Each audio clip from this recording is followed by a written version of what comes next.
जय श्री राधे सभी मित्रों को।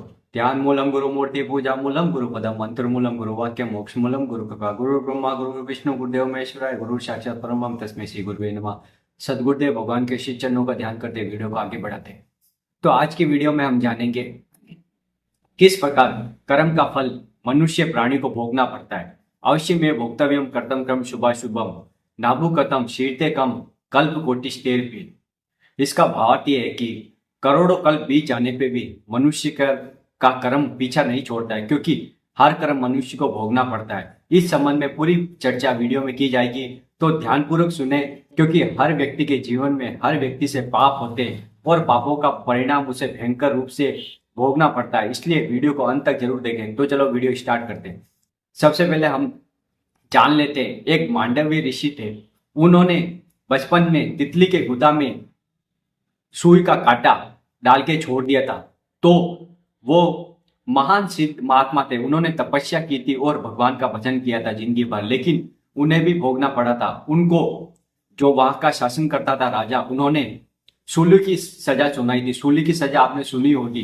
पूरे शरीर में सूली की तरह वो एक सरिया होता है और पूरे शरीर में डाला जाता है। तो किस प्रकार कर्मों का परिणाम महान ऋषि मुनियों को भी भोगना पड़ा। जैसे भीष्म पितामह जी थे, ब्रह्म ऋषि थे, अखंड बाल ब्रह्मचारी थे, लेकिन सिर्फ सर्प को झाड़ियों में फेंकने के कारण उनको 6 महीने बाणों की शैया पे रहना पड़ा। तो हम तो मनुष्य प्राणी है, हमसे तो वाणी से भी पाप हो रहे हैं और छोटे बड़े पाप, बहुत सारे पाप हो रहे हैं, और हम सोचते भी नहीं है, विचार भी नहीं करते और पाप कर देते हैं। क्योंकि पापों का परिणाम आता है जब हम दुखी होते हैं, चिंतित होते हैं, लेकिन हम प्रभु का स्मरण नहीं करते, नाम जप नहीं करते, इसलिए हमारे पाप बढ़ते जाते हैं और फिर हमें 84 लाख योनियां भुगतनी पड़ती है। इसलिए आप सावधान हो जाइए, क्योंकि प्रत्येक मनुष्य को कर्म का परिणाम भोगना पड़ता है। क्योंकि जन्म से लगा के मृत्यु तक व्यक्ति केवल माया के जाल में फंसा रहता है। क्योंकि भगवान स्वयं कह रहे भगवत गीता में, देवी होशिया गुणमयी मम माया दुर्गतया मामे प्रपदन्ते माया मिताम तरंती थे। भगवान की जो माया है बहुत ही दुस्तर और अद्भुत है, त्रिगुणमयी माया है, जो सतोगुण रजोगुण और तमोगुण से बनी है। अब जो व्यक्ति घोर तमोगुणी है वो पापाचार करता है और हिंसा प्रवृत्ति क्या होता है, मांस मदिरा सेवन, ये इसका सेवन करता है, इसलिए उसे पापों का परिणाम नरक में भोगना पड़ता है और उसकी दुर्गति होती है। तो व्यक्ति अगर चाहता है कि वो आध्यात्म मार्ग में चल के कोई भी पापाचार नहीं करे, तो उसके पाप क्षमा हो जाएंगे। क्योंकि भगवान भगवत गीता में श्री कृष्ण भगवान कह रहे हैं अर्जुन जी से, सर्वधर्मान परित्यज्य मामेकम शरणम व्रज एम त्वाम शर पापेभ्यो मोक्षयिष्यामि मा शुचा। सब धर्मों कर्मों को छोड़कर मेरी शरण में आ जाओ, मैं तुम्हें सब पापों से मुक्त कर दूंगा।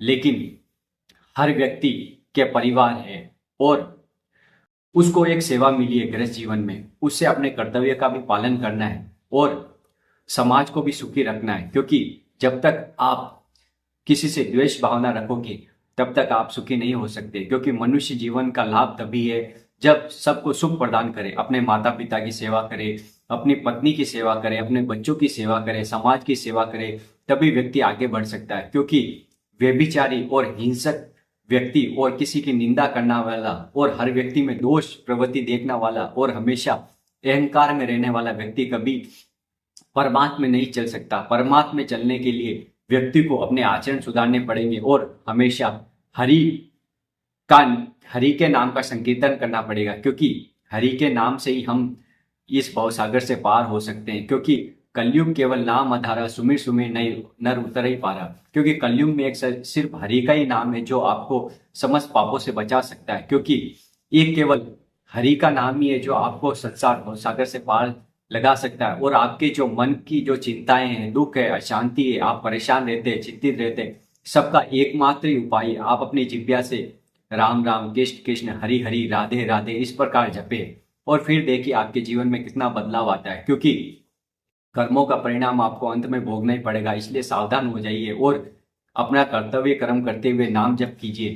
क्योंकि व्यक्ति को जीवन मिला है, इसलिए मिला है कि वे भगवत प्राप्ति कर सके और भगवान के श्री चरणों तक पहुंच सके। क्योंकि जो व्यक्ति ने जन्म लिया उसकी मृत्यु तो अवश्य होगी, और व्यक्ति कब बचपन से युवा अवस्था में आता है और कब वृद्ध हो जाता है उसे पता ही नहीं चलता। क्योंकि ये माया है भगवान की, और ये स्वप्न की भांति आपको नजर आ रहा है, लेकिन सत्य कुछ नहीं है। सत्य केवल भोलेनाथ बता रहे हैं माँ पार्वती को, उमा कहूँ मैं अनुभव अपना, सत हरि भजन जगत सब सपना। ये जगन सब सपना है, क्योंकि मृत्यु होने के बाद में क्या बचेगा शेष? आपका जो ये शरीर है यही रह जाएगा, केवल आपकी आत्मा जाएगी और उसको कर्म का फल भोगना पड़ेगा। और जैसे व्यक्ति कर्म करेगा उसी के अनुसार उसको 84 लाख योनियां भुगतनी पड़ेगी। फिर मनुष्य जन्म जो दुर्लभ बताया गया है, देवताओं को भी दुर्लभ बताया गया है, वो आपको मिला है। और आप बहुत बड़ी चूक कर रहे हैं, क्योंकि बड़े भाग मानुष तनु पावा, सुर दुर्लभ सब ग्रंथ ही गावा,